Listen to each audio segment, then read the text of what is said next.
श्रीमद्भागवतम। ओम नमो भगवते वासुदेवाय। ओम नमो भगवते वासुदेवाय। ओम नमो भगवते वासुदेवाय। श्रीमद्भागवतम चौथा कैंटो 8वां अध्याय और 74th श्लोक। तो हमने सुना कि ध्रुव महाराज ने अपनी तपस्या शुरू कर दी और शुरू से ही पहले दिन उन्होंने नहा धो के उपवास कर डाला।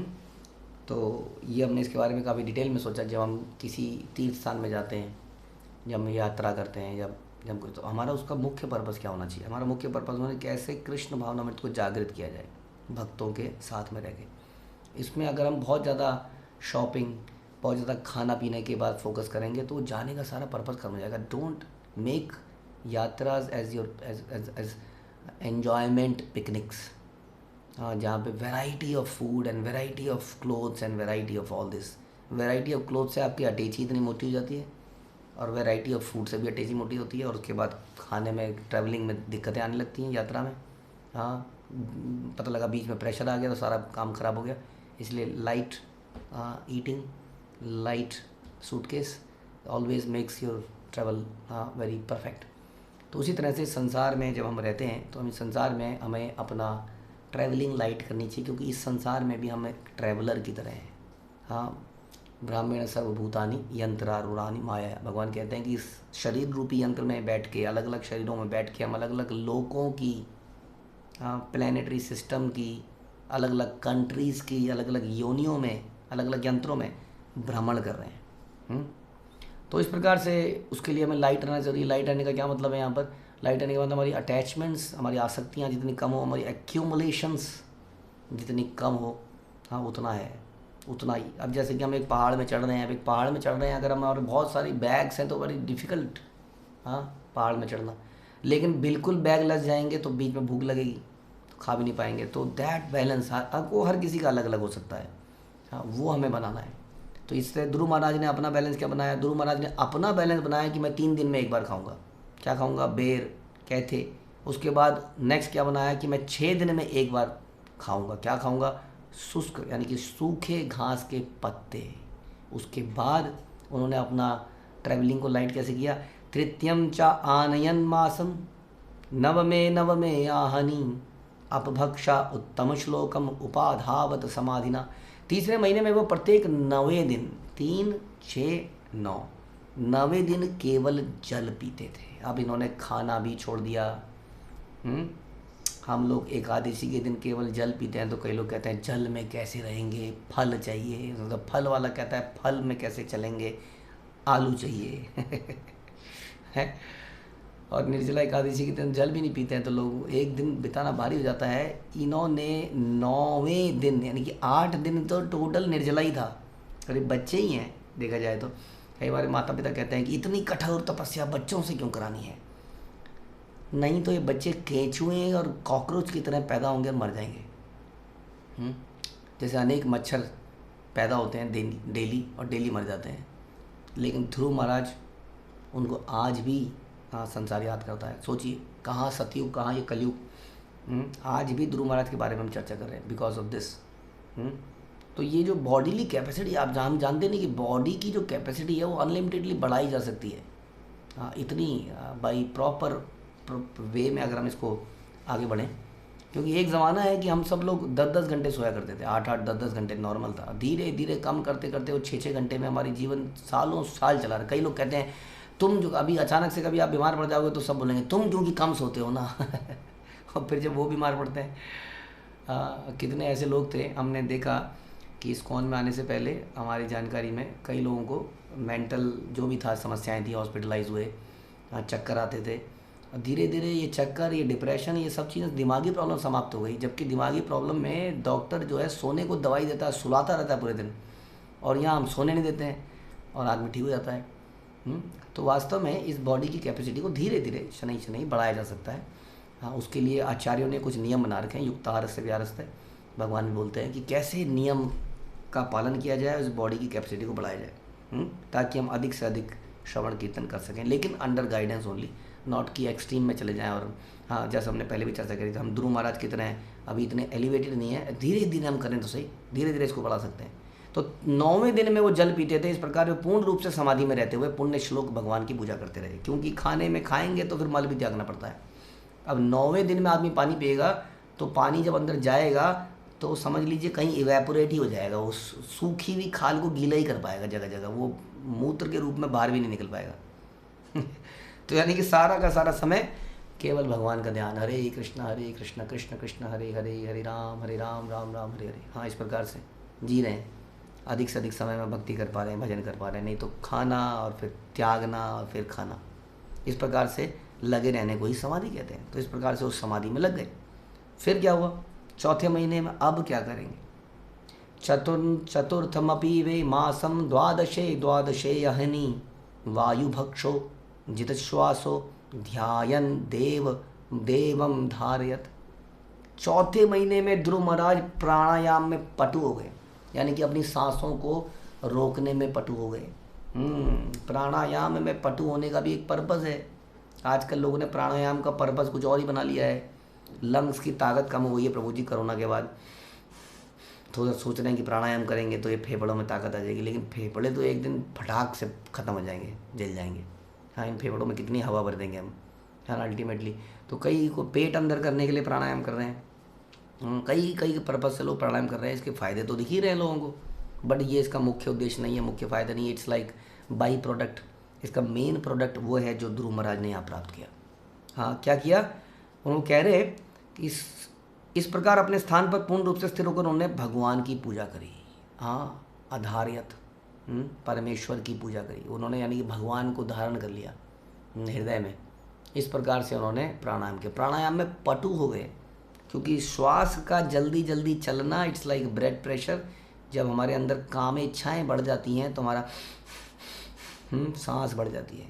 धीरे धीरे अपने मन को शांत करके योगी लोग अपनी श्वास को रोक लेते हैं, ताकि वो पूरी तरह से ध्यान लगे। जैसे कि आपको कोई बैलेंस बनाना है, आप कुछ देखिएगा कभी किसी जगह बैलेंस बनाना है तो आप सांस लेना अपने आप नेचुरली रोक दोगे, कुछ बैलेंस बनाने का प्रयास करोगे, क्योंकि सांस लेने से आदमी का इस प्रकार से मेंटल बैलेंस बनाने के लिए भी आदमी अपनी श्वास पे कंट्रोल करता है। तो उन्होंने क्या किया, प्रत्येक 12वें दिन वायु को श्वास के भीतर लेके जाते थे। बताइए, यानी कि अब पानी भी बंद कर दिया है, अब सांस को रोक लिया है, 12वें दिन में जाकर एक सांस लेते हैं। अब सांस अगर हम लें तो हम लोग कई बार लोगों को बोलते हैं कि जप करते हुए हरे कृष्णा कृष्ण कृष्ण हरे हरे, हरे राम राम राम हरे हरे, हरे कृष्ण कृष्ण कृष्ण हरे हरे, हरे राम राम हरे हरे। हम कहते हैं लगभग 5 बार तो करा ही जा सकता है, कई 6 कई 7 बार भी कर लेते हैं, बस इससे ज़्यादा तो बड़ा मुश्किल है। सोचिए ज़रा कि 12 दिन तक, इसलिए कहते हैं कि कलयुग में जो है तपस्या करने का हमारे पास स्टैमिना है नहीं, इसलिए संकीर्तन यज्ञ कोई मुख्य यज्ञ बनाया गया। ध्रुव महाराज की तरह अगर हम करें तो हम तो पहले दिन आउट हो जाए। तो प्रत्येक 12वें दिन उन्होंने श्वास को अंदर लिया। इस प्रकार अपने स्थान पर क्या किया उन्होंने इस प्रकार से अपने स्थान में रहकर भगवान को हृदय में धारण करके भगवान की पूरी रूप से पूजा करी। तो कठिनतम और कठिनतम बनाए जा रहे हैं। हम लोग ऐसा नहीं कर सकते तो हम अपने अलग तरीके से कर सकते हैं, हम अपने विचारों को चेक कर सकते हैं। आज मेरे मन में 5 बार इंद्रिय तृप्ति की इच्छा आई, अब इसको मैंने 3 बार करना है। हाँ, करते करते करते, हाँ 1 महीने में 1 बार इंद्रिय तृप्ति की इच्छा आई, हाँ 4 महीने में 1 बार इंद्रिय तृप्ति की इच्छा आई। हाँ, और भी कई चीज़ें इस तरह से हम अपने बना सकते हैं। धीरे धीरे प्रोग्रेस के अपने कायदे बना सकते हैं, क्या हम वास्तव में आगे जा रहे हैं। आज मेरी आदत है भक्तों की बुराई करने की, आज मैंने करी डाली 2-3 भक्तों की बुराई, हाँ उसको कैसे हम रिड्यूस करें। आज मैंने 3 की करी, फिर मैंने 2 की करी। इस तरीके से हम सोच सकते हैं। आज मैंने 8 माला तो ध्यानपूर्वक करी, लेकिन रिमेनिंग 8 माला ध्यान से नहीं हो पाई। तो इस प्रकार से हम कई चीज़ें सोच सकते हैं ध्रुव महाराज की तरह। आगे चलते हैं कि आप क्या करने वाले हैं। पंचमे मासी अनुप्राप्ते जित श्वास नृप आत्मज ध्यायन ब्रह्म पदा एकेन तस्थौ स्थाणु इव अचल। 5वें महीने में राजपुत्र महाराज ध्रुव ने श्वास को टोटली रोक लिया। बताइए जी, काफ़ी बहुत बड़ा। 12वें दिन सांस ले रहे थे, अब सांस ले ही नहीं रहे हैं। 5वां महीना आ चुका है, श्वास को पूरी तरह से रोक लिया है, नियंत्रण प्राप्त कर लिया। इतना नियंत्रण प्राप्त कर लिया, जैसे मैं कह रहा था कि आपको बैलेंस बनाना है तो सांस लेते हुए बैलेंस हिलता है। अब जब सांस को रोक ही लिया है तो एक पैर पे खड़े हो गए। अब एक पैर पे खड़े होकर उन्होंने अपना बैलेंस बना लिया। हाँ सोचिए, अगर एक पैर पे खड़ा होने के लिए हम कई बार योगा करते हैं तो ज़्यादा देर खड़े नहीं हो पाते, लेकिन ये तो अब कंटिन्यूसली खड़े हैं, पूरे महीने खड़े हैं, मानो कोई अचल ठूंठ हो और हिल भी नहीं है, उसमें मूवमेंट नहीं हो रही है, उसमें ऐसा लग रहा है कोई पहाड़ खड़ा है या कोई लकड़ी का लट्ठा खड़ा है, इस तरह से वो खड़े हो गए। इस प्रकार उन्होंने परब्रह्म में अपने मन को टोटली केंद्रित कर लिया। अब यानी कि बॉडीली नीड ज़ीरो हो चुकी हैं, खाना पीना तो बंद था ही, सांस भी बंद है, कोई भौतिक आवश्यकता नहीं रही। ऐसे में आदमी जिंदा कैसे रहेगा, कई बार क्वेश्चन पूछते हैं लोग। अब वास्तव में किसी की भी मृत्यु देखा जाए तो उसकी समय पर ही आती है और उसमें भगवान का नियंत्रण है ही। अब ये काम तो हिरण्यकश्यप ने भी कर दिया था वास्तव में देखा जाए, बट ये फ़र्क है उसने कई सालों तक किया, यहाँ तो 6 महीने में ही काम हो गया, 5वें महीने में हुआ, 6ठे महीने में भगवान आ ही गए। तो हिरण्यकश्यप के बारे में हम सुनते हैं कि उसके शरीर में कुछ बचा नहीं था, सब कुछ खत्म हो गया था, केवल प्राणवायु थे जो घूम रहे थे। और उसने क्या कहते हैं, चींटियों ने एंड हिल बना लिया था, अपना घर बना लिया था, पूरा ढक दिया था उसको। पहाड़ों में जाओगे आप तो पहाड़ों में पेड़ों के नीचे आप इस तरह की बड़े बड़े वो देखोगे, वो खा जाती हैं धीरे धीरे, उसके शरीर को चाट गई थी।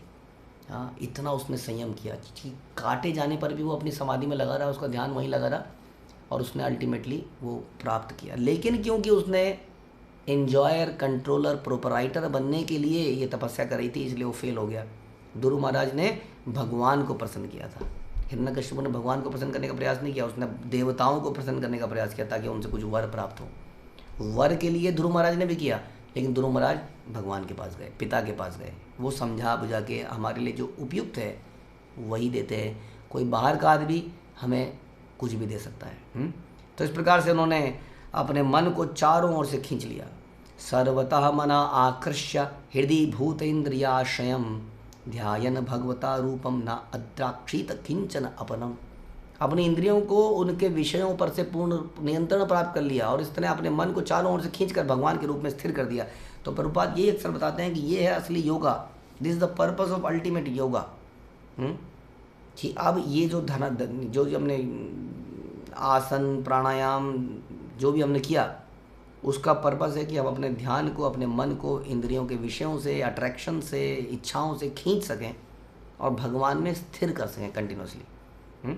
इस प्रकार अब हमारे पास ये पॉसिबिलिटी नहीं है, तो प्रभुपाद ने हमें क्या तरीका दिया है, एक तो जप दिया है, हाँ, श्रवण दिया है, पठन दिया है और सेवाएं दी हैं। इनमें लगे रहकर हम भी समाधि को प्राप्त कर सकते हैं। हमारे कई सारे भक्त हैं जो देखते ही नहीं कि समय क्या हुआ है, क्या समय नहीं हुआ है, दिन है, रात है, सोना है, खाना है, पीना है, नहीं है, वो बेसुध से लगे हुए इन सारे कामों में जो अभी हमने डिस्कस किए। इस प्रकार से हम भी छोटे रूप में, हम छोटे हैं, दुर्मार्ग बहुत बड़े हैं, हम भी ऐसा प्रयास कर सकते हैं। तो मन को चारों तरफ से खींचकर भगवान के रूप में स्थिर कर दिया।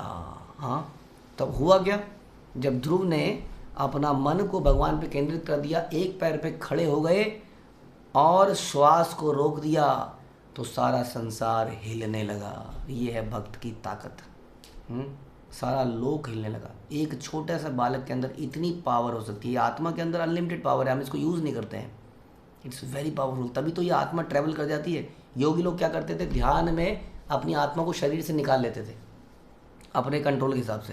ऐसे कहते हैं ब्रह्मरंध्र, यहाँ से, यहाँ ऊपर से, यहाँ पे एक सॉफ्ट एरिया होता है हमारा, जब बच्चे के बड़ा सॉफ्ट एरिया होता है, आप देखेंगे यहाँ से आत्मा फोड़ के निकल जाती है इसको, और जिस लोक में जाना है वहीं पहुँच जाती है, बिना किसी रॉकेट के, बिना किसी चीज़ के।